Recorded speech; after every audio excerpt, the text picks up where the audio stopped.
and welcome back. And I just had a confession from our next guest, filmmaker H.P. Mendoza, that he did not watch the Oscars this year. But we're not going to be talking about the Oscars too much.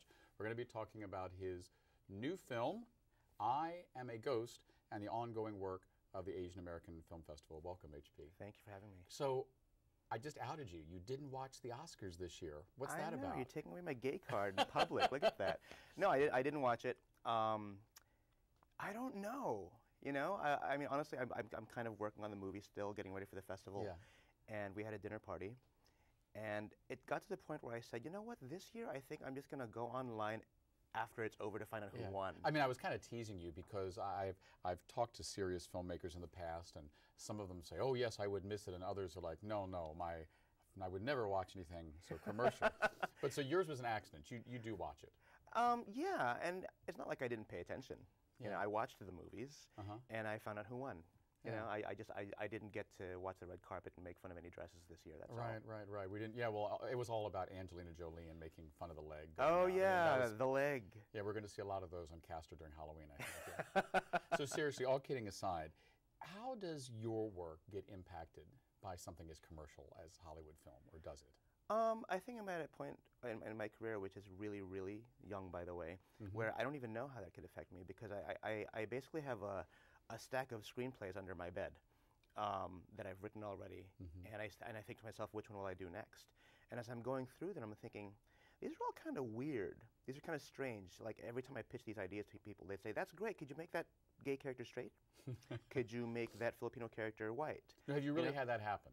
I've had a producer in front of a panel of filmmakers and an audience, actually, I can't say who it was, actually say, you're a talented guy, HP, your film is hilarious, it's clever, but let's just face it, Asian faces don't sell. Do you think that's still true? We're getting to a place now where Asian faces are starting to sell, but better than having one face, we do have maybe 4 now, but it's not the 20 that we have. Yeah. You know, the San Francisco International Asian American Film Festival is happening in about a week, I think. Yeah. They're having a Joan Chen retrospective, which is great. I love Joan Chen. Boy, that's dating me. I can't believe that Joan Chen actually deserves a retrospective. I know, right? Twin Peaks is 30 years old. Yeah, thank you for that. Yeah, you're welcome. No, but okay, so we have a retrospective. Great. But let's be frank. I mean, she hasn't been as prolific as some of her non-Asian counterparts. You know, you have like maybe the other people who've been in Twin Peaks who've done way more than she's done. And they don't get a retrospective because, of course, everything they've done is just kind of, it's expected.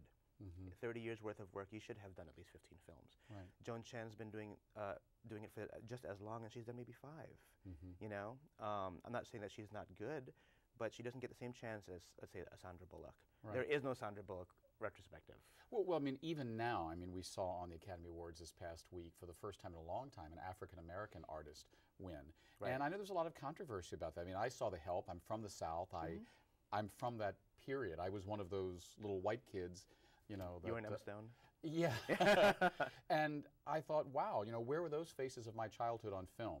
Right. I mean, where are the faces of young Asian Americans, you know, on film? Where do they go to find those faces? They go to the festivals.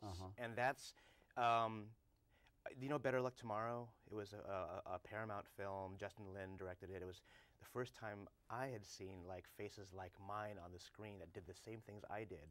You know, they weren't doing kung fu or they have funny accents. Or it wasn't about the Chinese emperor killing thousands of people in a fell swoop, right? Yeah, the closest dynasty I had was with Joan Collins. But I basically, I watched that film and I said, the trailer, and thinking, I have to see that. And after I saw that film, I said, okay, I'm going to seek out more films like this. I want to see myself represented in a positive light.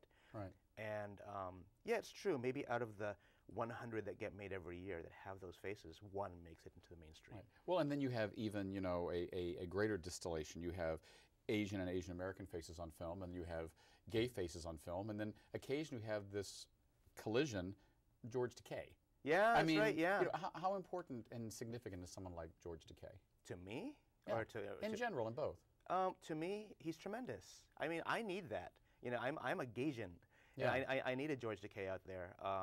So you would watch reruns of George Takei as Sulu on the original Star Trek? Actually, I will just watch on repeat on YouTube 30 seconds of him like advertising the Bravia TV. Have you seen those? Yeah, it's pretty funny. Oh my! I can watch it over and over. But more than that, I can watch him calling politicians douchebags too, over and over. He's important because he is Asian. He's a big Asian face from a very popular TV show.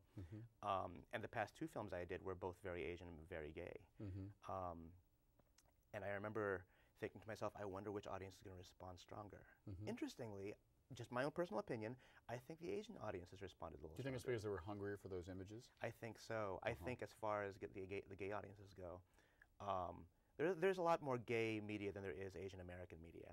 There's Asian media. You can watch a lot of kung fu films and whatnot, and international films. But I think when you try to make a musical and put it out in front of a gay audience, they're like, oh, okay, thanks, I'll put it on my stack. Right. You know, I'll watch that like in a couple of years. Right. Yeah, but yeah, I think if I could cast George Takei in a gay musical, I totally would. George, if you're watching, I mean, there you go. So let's talk about this. You say, you know, where do you go for Asian faces on film? You make a film. Tell me about I Am a Ghost. Well, I Am a Ghost is a story that takes place in this like kind of indeterminate time. Let's just say pre-World War II. It's important that I don't say what time period it is. But it's pre-World War II, and there's a ghost who can't stop haunting her own house. And she's trying to get out, but she needs the help of a psychic. So her name is Emily, the ghost is Emily, and the psychic's name is Sylvia. And Emily and Sylvia enter this patient-therapist relationship for about 90 minutes in which they're trying to get her out of the house. And it gets a little freaky and a little violent. What was the impetus for this film? I used to have these weird thoughts where, let's say, for example, right now I'm enjoying myself. I'm on the David Perry show, and I'm thinking, wow, I'm having such a great time. What if I'm not here right now? What if I'm actually like in a convalescent home in such miserable conditions, but I can't deal with the present, that I'm stuck in the past, reliving this memory over and over. So I'm a hallucination. Exactly. You're nothing more than a figment of my imagination or a recollection. So I thought, okay, wouldn't that be great to see just a movie that were all recollections? But you knew they were, and she knew they were. And the whole time you're hearing a therapist say, okay, come back to me.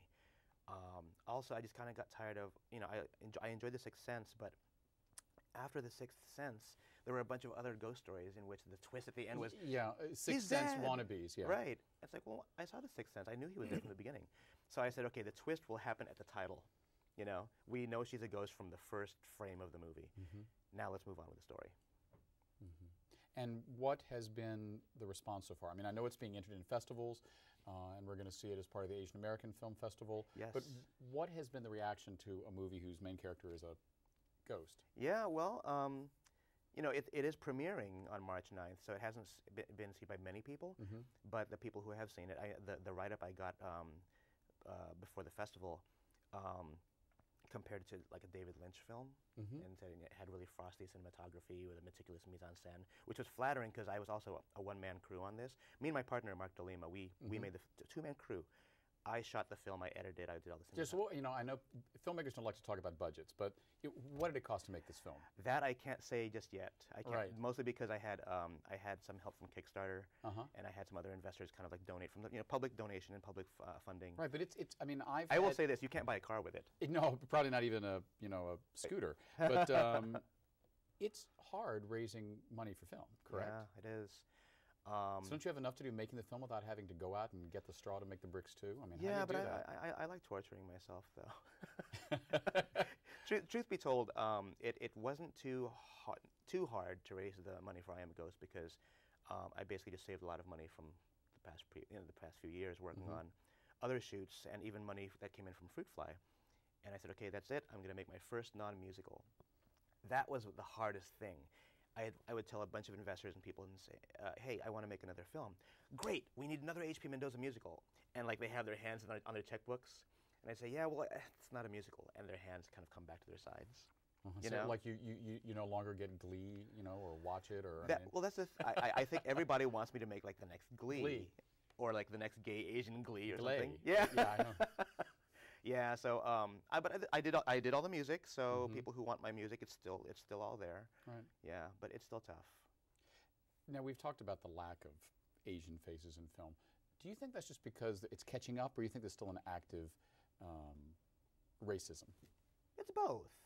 You know, it's sort of like how we are, or where we are with gay faces on screen.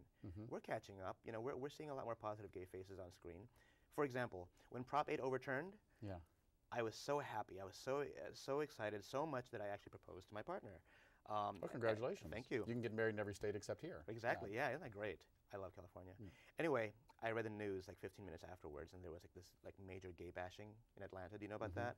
And it was caught on video, and it was like a message sent out to the world. This is what happens to gays. And I'm thinking there are two messages being spat out at the same time right now. This is the state of things. Same thing with Asian American media. Yes, it's great. We have Daniel Day Kim from Lost, who is now on Hawaii Five-0, another Hawaii show. Yeah. We have some more Asian American faces that are coming up, but I think for the most part, you can probably count them on two hands. You know, and then you have movies like The Dilemma, you know, with the Ron Howard film, in which they think it's really funny that it's a comic scene to beat up on the Japanese guy. Yeah. He's not really Japanese guy. They call him Japanese. Right, but it's kind of a hidden thing. Yeah. It's still okay. It's still okay. You know, they wouldn't do it to any other ethnicity, but as long as it's the emasculated Asian guy, it's funny. So for every step forward, we still have one that kind of attacks back, you know? I'm glad we have a Harold and Kumar out there that this kind of devours all of that. Yeah. I don't care what people say about the Harold and Kumar movie. Yes, they're stupid. I think they're funny, but they reach out to people. Right. And they do tell people, look, this is wrong. Do not laugh at us. Right. Well, we hope that people will laugh at you in the right way and your work. We hope we'll all turn in and watch I Am a Ghost, and I hope that you will turn in next week and watch me on 10%. Thanks for watching.